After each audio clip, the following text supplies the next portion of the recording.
Hello friend, good morning. মৌমিতার স্বপ্নরানী তোমাদের সবাইকে অনেক ওয়েলকাম ও ভালোবাসা। আশা করি তোমরা সবাই খুব ভালো আছো, আর আমিও খুব খুব ভালো আছি।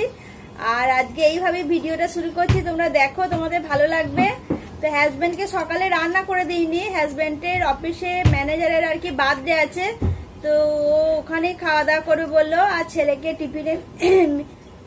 ছেলেকে টিফিনে মিন্দু বানা এনে দিয়েছিল, তো ছেলে ওটাই খেয়েছে আর কি, লেট করে খেলে, তো ওই জন্য বলছে মা আমি আর ভাত খাবো না, খিদে নেই, তো ওকে টিফিন দিয়ে দেবো আর কি। তো আমি তো একাই খাবো, কি আর করবো, ওই জন্য মসুরির ডাল ভিজিয়েছি, একটুখানি বড়া করে সবজি করব, তাই আলু কাটছি। আর ছেলে ওই যে ওই ঘরে বল খেলছে, শুনতে পাচ্ছ আওয়াজ, ঠুকঠুক করে, নিচেতে যাবে না, ও বাড়িতে বসেই খেলবে। তো ওই জন্য আমি আলুটা কাটছি আর কি। তো রান্নাটা হয়ে যাওয়ার পর আমি কাজ সারবো। কাজ বলতে ঘর মোছা, জামা প্যান্ট কাচা সব হয়ে গেছে, রান্নাটা করব। আর আমি একটা চুলে আজকে হেয়ার স্পা করব, তো ওটাই আর কি তোমাদেরকে দেখাবো আর কি রান্নাটা হয়ে যাওয়ার পর। এখন তো অনেক টাইম আছে, তো চলো ভিডিওটা দেখতে থাকো, আশা করি তোমাদের খুব খুব ভালো লাগবে। আর প্লিজ কেউ স্কিপ করে দেখো না ভিডিওটা, সবাই ভালোবেসে একটু দেখো। মসুর ডালটা ভিজানোর পর আমি একবার পিষে নিয়েছি, তো আরও একবার পিসবো আর কি, যেহেতু ছোট বাটি তো ওই জন্য দুবার পিষতে হচ্ছে। বড় বাটি হলে সুবিধা হতো, বড় বাটি আছে আর বের করিনি, ওই যে আবার ধুতে হবে, বের করতে হবে, একটা কুটে ভাব আছে আমার মধ্যে এগুলো। তো যেহেতু বড় বাটিটা সবসময় ইউজ হয় না, তো রেখে দেওয়া হয়, তো ওই জন্য আবার কি, তো পিষে নিয়েছি। দেখো বড়াগুলার বানিয়ে নিচ্ছি, একটু বেশি করেই করছি। সন্ধেবেলায় ওরাও খেতে ভালোবাসে, আমার ছেলে বর, এই কলাই ডালে বড়া সবজি খেতে। তো এই ছোলার ডালেরও দেখবে এভাবে সবজি করে রান্না করলেও ভাল লাগবে। আবার অনেকেই ধোকা বানিয়ে খায়, মানে ছোলার ডালটা বেটে ধোকা বানিয়ে, তো ওটাও আমি মাঝে মাঝে করি, তো পরে অন্য কোনো দিন ভিডিও শেয়ার করব। তো দেখো আলুগুলো ভেজে নিয়েছি, আর আমি না আলুটা ভেজে নিই, বেশ খেতে ভীষণ ভালো লাগে। আর আমি নিরামিষই করব এটাতে কোনো পেঁয়াজ দেব না, অনেকে চাইলে পেঁয়াজও দিতে পারো। তো শুধু আমি গোটা জিরা আর তেজপাতা ফোড়ন দিয়েছি, টমেটো একটু কুচিয়ে নিয়েছি, আর বাকি সব মশলাগুলো দিয়েছি, যা যা সব মশলা থাকে, আদা বাটা, ধনে গুঁড়ো, জিরে গুঁড়ো, সবজি মশলা, হলুদ গুঁড়ো, কোনো লঙ্কা গুঁড়ো ব্যবহার করিনি আমি, যেহেতু আমার বরের লঙ্কা গুঁড়ো খেলে না একটু অসুবিধা হয়, তো ওই জন্য আমি বেশিরভাগ ইউজ করি না। চিকেন বানালে তখন একটু লঙ্কা গুঁড়ো দিই, বেশ দেখতে ভালো লাগে কালারটা। তো দেখো কালারটা এমনিতেই খুব সুন্দর এসছে। তো মশলা দিয়ে আলুগুলো কষানোর পর আমি মানে আলুটা সেদ্ধ হয়ে গেছে, এটা একদম হয়েই গেছে। আর আমি না বড়াগুলো আগে ফেলি না, আগে ফেললে আর কি দেখেছি মানে কেমন একটা শক্ত হয়ে যায়, তো হয়ে যাওয়ার পর মানে আলুটা সেদ্ধ হয়ে যাওয়ার পর ফেলে দিয়েছি আমি। তো তারপরে আমি ঘি গরম মশলা দিয়ে নামিয়ে নিয়েছি, রেডি আমার মসুর ডালের বড়ার সবজি। তো এই দিয়ে আমি খাওয়া দাওয়া করবো আজকে, ভীষণ ভালো হয়েছিল। বাড়িতেই বসে হেয়ার স্পা করব, তার জন্য আমি জিনিস নিয়ে নিয়েছি, মধু, একটা এই নারকেল তেল, লেবু, ডাবের কন্ডিশনার, অ্যালোভেরা জেল, আর লিকার চাটা আমি ফুটিয়ে নিয়েছিলাম, ছেঁকে নিয়েছি, একটু মোটা হয়ে যাবে, মানে জলটা 1 কাপ দিলে ওটা আধ কাপ হয় যেন। আর দই নিয়েছি, টক দই, তো জল ঝরানো একদম। দেখো এই দইটাতে একটু জল নেই, একদম চাপ হয়ে গেছে। তো আমার চুলটা যেহেতু বড়, ওই জন্য বেশি করে দই নিয়েছি। তা যাদের ছোট চুল আছে একটু কম করে নেবে, তাহলেই হবে। তো তারপরে আমি 2 চামচ অ্যালোভেরা জেল দিয়েছি। আর এটা দেখো নারকেল তেল দিচ্ছি আমি, 1 চামচ নারকেল তেল দিলাম। আর এটা আমি দিচ্ছি কন্ডিশনার দিচ্ছি, তোমরা যে কোনো কোম্পানির কন্ডিশনার দিতে পারো, যে যেটা ব্যবহার করো। আর এটা দিলাম আমি 1 চামচ লেবুর রস, ভীষণ লেবুর রস দিলে চুলে গ্লেজ হয় দেখবে। আর আমি মধু দিচ্ছি, 2 চামচ মধু দেব। তো মধুটা তো খুবই ভালো, চুলটা সফট আর নরম করবে, আর মানে শাইনিংও দেবে, দেখবে মুখেতে লাগালেও মধু তো খুবই উপকারী, তাই না? তো তোমাদের ছোট চুল আগেই বললাম, ছোট চুল থাকলে একটু জিনিসগুলো একটু কম করে দেবে। আমার যেহেতু চুলটা একটু বড়, তাই জিনিসগুলো বেশি করে না দিলে ঠিক ভালো হবে না। আর সবের শেষে আমি দিয়ে দেবো লিকার চা, যেটা ফুটিয়ে রেখেছিলাম, তো 2 চামচ দিয়ে দেব। তো দেখো এটাকে আমি এইভাবে ফেটিয়ে নেব। তো এটা দেখতে একটু কেমন লাগছে না, এটা পুরো ক্রিম টাইপের মতো করে নিতে হবে ফেটিয়ে। আর কালারটা দেখো কি সুন্দর লাগছে, দেখে মনে হচ্ছে কোনো রান্না করেছি, তাই না? তা তোমরা পুজোর আগে এইভাবে বাড়িতে বসেই তোমরা ঘরোয়াভাবে হেয়ার স্পা করবে কম খরচে, দেখবে ভীষণ উপকার পাবে।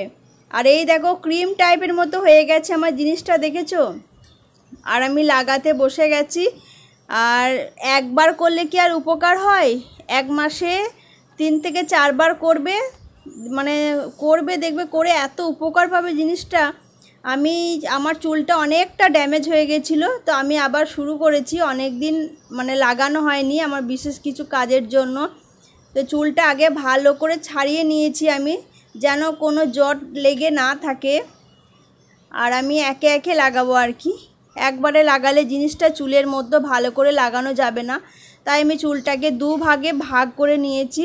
আর 2 ভাগে ভাগ করে নেওয়ার পরেও মানে অল্প অল্প করে চুল নিতে হবে।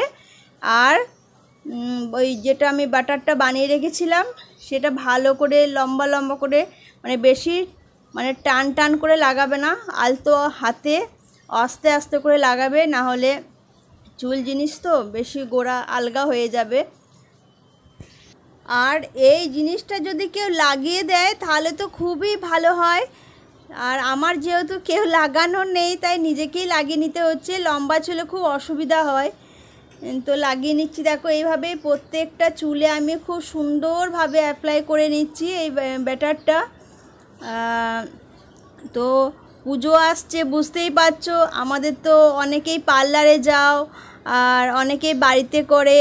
তো আমার না বেশিরভাগ পার্লারের থেকে বাড়িতে ঘরোয়াভাবে যেসব জিনিসগুলো করে আর কি, আমার সেগুলাই বেশি ভালো লাগে। পার্লারে গেলে তো ফটাফট হয়ে যাবে, জিনিসটা আরও ভালো সুন্দর হবে, কিন্তু এটাও কিন্তু খুব ভালো হবে তোমরা যদি কন্টিনিউ করতে থাকো। মানে পুজোর আগে 1 মাস আগে করো, আর এমনি সব সময় যদি তোমরা করো, প্রত্যেক সপ্তাহে যখন শ্যাম্পু করো আর কি, তার আগে যদি এইভাবে আর কি করতে থাকো না, তোমার চুলটা এত সিল্কি আর সফট হবে, আর চুলের কালারটাও এত সুন্দর হবে। আর বাকি যে চা পাতার লিকারের জলটা আমি তোমাদেরকে দেখালাম না, ওই জলটা আমি অর্ধেকটা আবার রেখেও দেবো। তো এইটা আর কি পুরো 1-1.5 ঘন্টা রেখে দিতে হবে। রেখে দেওয়ার পর আমি যখন শ্যাম্পু করব তখন ওই যে লিকার জলটা, চা পাতার ওই জলটা দিয়ে আমি ধুয়ে নেব। তো যারা কালো চুল চাও তারা না করলেও পারো, আর যারা একটু ওরই মধ্যে বেশ চুলটা শাইনিং দেয় না, হালকা ব্রাউন হলে দেখবে দেখতে ভালো লাগে, একবারে দিলে কিছু হবে না। তো আমি যেহেতু প্রায় করে থাকি, তো চুলের কালারটা একটু অন্যরকম হয়ে গেছিলো আমার।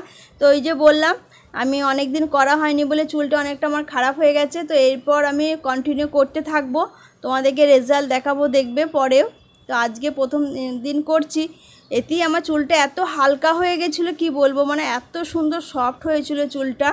আর আমি স্ট্রেট করি না, আমার স্ট্রেট হয় না, মানে পার্লারে করতে গেলে না চুলে ওই যে স্ট্রেট মেশিনগুলো থাকে, আমি বাড়িতেই করেছিলাম একবার, আমার প্রচণ্ড চুল উঠেছিল, ওই জন্য আমি মানে স্ট্রেটও করি না বাড়িতে, আর পার্লারেও যাই না। তো আমার চুলে শ্যুট করে না আর কি, গরম যে ভাঁপটা আর কি একদম পুরো যেটা নেয় সেটা শ্যুট করে না। তো দেখো পুরো আমি এইভাবে চুলটা সুন্দরভাবে লাগিয়ে নিলাম। বাকি যে মানে চুল মানে ওপরে মাথাটা যেটা লাগাইনি সেটা পুরোটা মানে ভালোভাবে একদম যেন কোথাও বাকি না থাকে সেইভাবে আমি পুরো প্যাকটা আমি চুলের মধ্যে সুন্দর করে লাগিয়ে নিলাম। তো তোমরা এইভাবে বাড়িতে বসে অবশ্যই করো, আর তোমরা আমাকে কমেন্ট করে জানাবে যে তোমাদের কেমন লাগলো আর কেমন হয়েছে। তো আমার লাগানো হয়ে যাওয়ার পর চুলটাকে বেঁধে নিয়েছি একটা ক্লিপ দিয়ে, আর এই প্লাস্টিকটা আমি চুলের মধ্যে ভালো করে বেঁধে নিলাম এই জন্যই। আর প্যাক লাগানোর পর দেখবে কোনো কিছু প্যাক লাগানোর পর হালকা একটা জলের মতো একটা নিচে দিয়ে পরে দেখবে ওটা আর হবে না, চুলের মধ্যে সেট হয়ে যাবে। তোমরা চাইলে নাও লাগাতে পারো প্লাস্টিকটা, কিন্তু লাগানো খুবই ভালো, জিনিসটা ভালো করে সেট হয়ে বসবে। আর এই প্লাস্টিক লাগিয়ে নিয়েছি, এটা তোমরা চাইলে লাগাতেও পারো আর নাও লাগাতে পারো, তবে এটা লাগানো ভালো, বেশ সুন্দরভাবে পুরো চুলেতে সেট হয়ে যে প্যাকটা লাগিয়েছি সেটা বেশ ভালোভাবে বসে যাবে। তো তারপর আমি একটু গরম জলে তোয়ালেতে ভাপ দিয়ে চুলটাতে লাগিয়ে নেব, তারপর শ্যাম্পু দিয়ে চুল ধুয়ে এসে তোমাদেরকে দেখাবো যে চুলটা কেমন হয়েছে। ঠিক আছে, তো চলো পরে আসছি। এই দেখো চুলের আমার ফাইনাল লুক, চুলটা সত্যিই প্রচণ্ড সিল্কি আর শাইনি হয়েছিল। তোমরা হয়তো বুঝতে পারছো কি না জানি না, অতটা লাইট প্রোডাক্টটা না অতটা চুলের মধ্যে পড়েনি, হয়তো তোমাদের বুঝতে অসুবিধা হচ্ছে, কিন্তু তোমরা প্লিজ একবার করো, অন্তত পুজোর আগে বাড়িতে বসে একবার হেয়ার স্পাটা করো, ভীষণ ভালো লাগবে। আর যারা করবে একটু আমাকে কমেন্ট করে অবশ্যই জানাবে। তো চলো, টাটা।